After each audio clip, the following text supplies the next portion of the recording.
इंसानों को हमेशा घर पर नहीं रहना चाहिए, भले ही आपके पास करने को कुछ ना हो, क्योंकि ज्यादा समय तक घर पर रहने से आपका दिमाग सुस्त हो जाता है और आप जरूरत से ज्यादा सोचने लगेंगे। इसके अलावा आपके अंदर नकारात्मक विचार भी ज्यादा होंगे, इसीलिए कभी भी ज्यादा देर तक घर पर न रहें। साइकोलॉजी इस अवस्था को मानसिक चिंतन कहता है। ज्यादातर लोग जो लंबे समय तक घर पर रहते हैं वे शारीरिक रूप से आलसी नहीं बल्कि मानसिक रूप से थके हुए होते हैं। आपका बाहर जाने या लोगों से मिलने जुलने का भी मन नहीं करता, यहाँ तक कि आपको मार्केट से कुछ खरीदने जाना भी मुश्किल लगता है।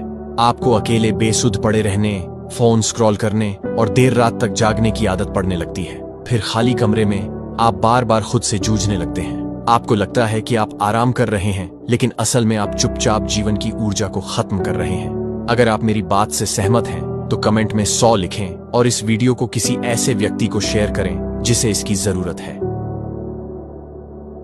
इंसानों को हमेशा घर पर नहीं रहना चाहिए, भले ही आपके पास करने को कुछ ना हो, क्योंकि ज्यादा समय तक घर पर रहने से आपका दिमाग सुस्त हो जाता है और आप जरूरत से ज्यादा सोचने लगेंगे। इसके अलावा आपके अंदर नकारात्मक विचार भी ज्यादा होंगे, इसीलिए कभी भी ज्यादा देर तक घर पर न रहें। साइकोलॉजी इस अवस्था को मानसिक चिंतन कहता है। ज्यादातर लोग जो लंबे समय तक घर पर रहते हैं वे शारीरिक रूप से आलसी नहीं बल्कि मानसिक रूप से थके हुए होते हैं। आपका बाहर जाने या लोगों से मिलने जुलने का भी मन नहीं करता, यहाँ तक कि आपको मार्केट से कुछ खरीदने जाना भी मुश्किल लगता है।